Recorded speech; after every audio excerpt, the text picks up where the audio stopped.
Hello everyone, कैसे हैं आप सब। उम्मीद करती हैं आप सब ठीक होंगे। तो फिर से लेकर आ गई हूँ आरआरबी एनटीपीसी अंडर ग्रेजुएट 2025 का। आज एग्जाम हुआ था 12 अगस्त को, उसका फर्स्ट शिफ्ट लेकर आ गई हूँ। बहुत इंपॉर्टेंट, बहुत हेल्पफुल आप लोग के लिए। पूरा एक रिवीजन का काम करेंगी ये सारे आपकी वीडियोस, ठीक है। मैं और भी दिन के एनालिसिस लाई हूँ। आपने कल के एनालिसिस ज्यादा बच्चों तक नहीं पहुंचे, जाके देखना, मैं लिंक डिस्क्रिप्शन में दे दूंगी। आप चैनल में जाके भी देख सकते हैं। 11 अगस्त के मैं सारे एनालिसिस लेकर आई हूँ।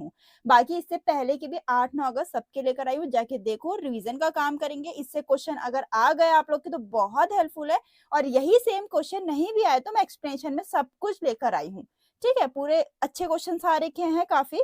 तो ज्यादा समय नहीं लेते हुए सबसे महत्वपूर्ण बात कर लेते हैं। चैनल को सब्सक्राइब कर लो, नोटिफिकेशन बेल को ऑन कर लेना, ताकि अगर मैं जब भी नई वीडियो लाऊं आप तक नोटिफिकेशन पहुंच जाए, ठीक है। तो चलिए शुरू करते हैं। आज कैसे क्वेश्चन आए थे देखते हैं। संयुक्त राष्ट्र सतत विकास लक्ष्य, जिसको बोलते हैं SDG, sustainable development goal, United Nation sustainable goal में कितने लक्ष्य हैं? 17 लक्ष्य हैं, ठीक। फिर भारतीय संविधान का कौन सा अनुच्छेद प्रशासनिक न्यायाधिकरणों से संबंधित है?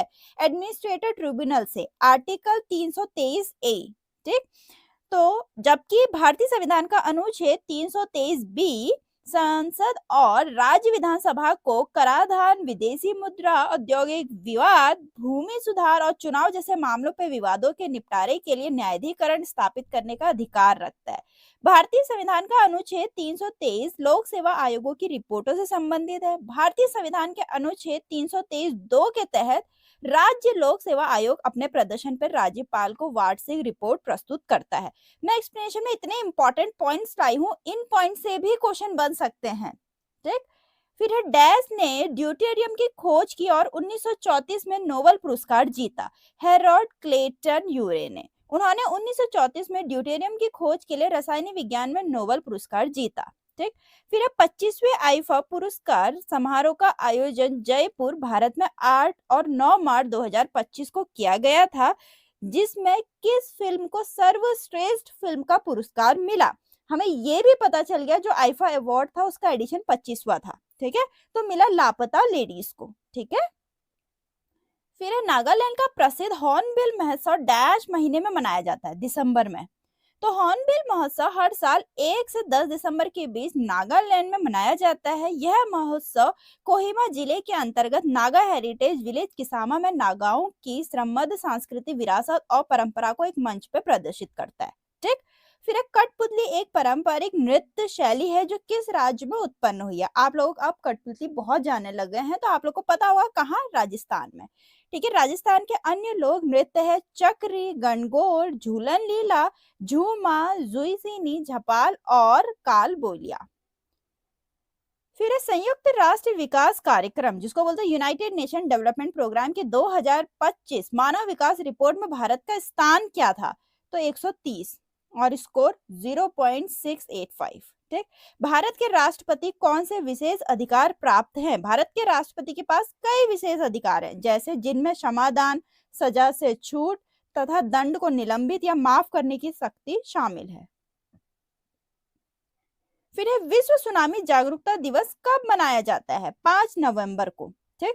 विश्व सुनामी जागरूकता दिवस 2025 का विषय है सुनामी के लिए तैयार रहें, सुरक्षित कल के लिए आज निवेश करें। जरूर पूछा जा सकता है, करंट का क्वेश्चन है 2025 का क्या था विषय, ठीक। फिर विश्व सुनामी जागरूकता दिवस 2024 का विषय था प्रत्येक सुनामी से पहले शीघ्र चेतावनी और शीघ्र कार्रवाई, ठीक। फिर 2024 में सर्वश्रेष्ठ फीफा पुरुष खिलाड़ी का पुरस्कार किसे मिला? विनीसियस जूनियर को, ठीक। और बेस्ट फीफा वुमेन प्लेयर में मिला आइटेनिया बोनमती। फिर स्वतंत्रता के समय भारत की कितनी प्रतिशत जनसंख्या कृषि पर निर्भर थी? एग्रीकल्चर पे 75%। फिर भारत सरकार द्वारा 2022 में लॉन्च की जाने वाली भाषिणी क्या है? तो ये है भारतीय भाषा इंटरफेयर, ठीक। और वैसे हम बता दें, technology support for language translation platform, प्रौद्योगिक समर्थित भाषा अनुवाद मंच है ये। यह भारत द्वारा कृत्रिम बुद्धिमत्ता आधारित भाषा अनुवाद मंच है। फिर एक खेलो इंडिया यूथ गेम 2025, जिसका 7वां संस्करण था, 4 मई से 25 मई तक कहाँ आयोजित हुआ? ठीक है, तो ये थोड़ा गलत, इसमें ये क्वेश्चन गलत लिख दिया, इसको बाद में इंक्लूड करते हैं, ठीक है, इसका एक्सप्लेनेशन गलत है। फिर एक कंप्यूटर में घड़ी और कैलेंडर कहाँ मिलते हैं? टास्क बार में मिलते हैं। फिर हाल में ही किस राज्य ने ड्रोन संवर्धन और उपयोग नीति 2025 लॉन्च की? मध्य प्रदेश सरकार ने। फिर 2025 में 12वीं विश्व पैरा एथलेटिक चैंपियनशिप की मेजबानी कौन करेगा? तो नई दिल्ली। यह आयोजन 26 सितंबर से 5 अक्टूबर तक जवाहरलाल नेहरू स्टेडियम में होगा। यह पहली बार है जब भारत विश्व पैरा एथलेटिक चैंपियनशिप की मेजबानी करेगा। फिर कंप्यूटर माउस किस प्रकार का उपकरण है? इनपुट डिवाइस है ये, ठीक है। तो डगलस एंजलबार्ड ने कंप्यूटर माउस का आविष्कार किया। पूछ सकते हैं किसने आविष्कार किया, ठीक। फिर खेलो इंडिया राइजिंग टैलेंट आइडेंटिफिकेशन, जिसको कीर्ति बोला का कार्यक्रम मुख्य लक्ष्य क्या है? तो इसका मुख्य लक्ष्य है कि 9 से 18 वर्ष की आयु के बच्चों में युवा खेल प्रतिभा की पहचान करना और उनका पोषण करना। फिर भारतीय संविधान के अनुच्छेद 243 बी के अनुसार डैश से अधिक जनसंख्या वाले राज्य में मध्यवर्ती स्तर पर पंचायतों का गठन नहीं किया जा सकता। 20 लाख से अधिक जनसंख्या वाले राज्य में, ठीक। 1992 में 73वीं संविधान संशोधन अधिनियम के माध्यम से भारत में पंचायती राज संस्थाओं को संवैधानिक दर्जा दिया गया। अनुच्छेद 243 बी को भारतीय संविधान के भाग 9 में शामिल किया गया और यह प्रत्येक गांव, जिले और राज्य में पंचायती राज संस्थानों से संबंधित है। भारतीय संविधान के अनुच्छेद 243 बी के अनुसार 20 लाख से कम जनसंख्या वाले राज्य में मध्यवर्ती स्तर पर पंचायतों का गठन नहीं किया जा सकता है। ठीक, एक एक पॉइंट इंपॉर्टेंट है।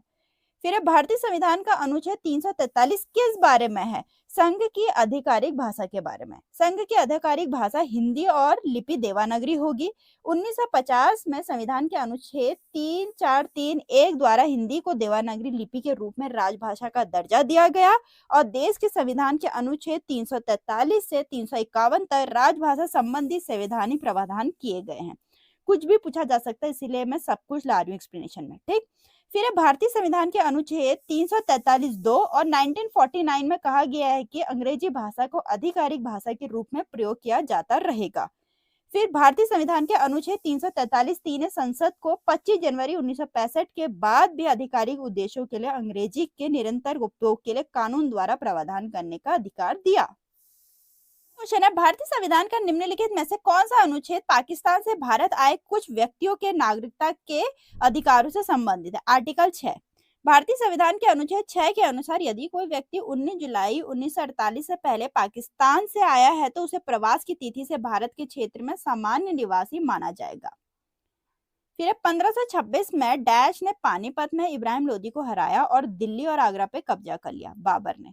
ठीक, पानीपत का पहला युद्ध 1526 में बाबर और इब्राहिम लोदी के बीच लड़ा गया था। 1526 में काबुलिस्तान के तैमूरी शासक बाबर की मुगल सेना ने दिल्ली के सुल्तान इब्राहिम लोदी की बहुत बड़ी शासक सेना को पराजित किया। ठीक, फिर सेकंड बैटल ऑफ पानीपत 1556 में हुआ था। थर्ड बैटल ऑफ पानीपत 1761 में हुआ था और ये second battle of Panipat Hemu and Akbar के बीच में लड़ा गया था जो कि 5 नवंबर 1556 में हुआ था। और थर्ड लड़ा गया था मराठा एंड अहमद शाह दुरानी के बीच में 14 जनवरी 1761 को। ठीक, नेक्स्ट क्वेश्चन है, 1991 के आर्थिक सुधारों के बाद भारत में बैंकिंग क्षेत्र में महत्वपूर्ण बदलाव किए गए। बैंकिंग क्षेत्र में किया गया एक प्रमुख सुधार क्या था?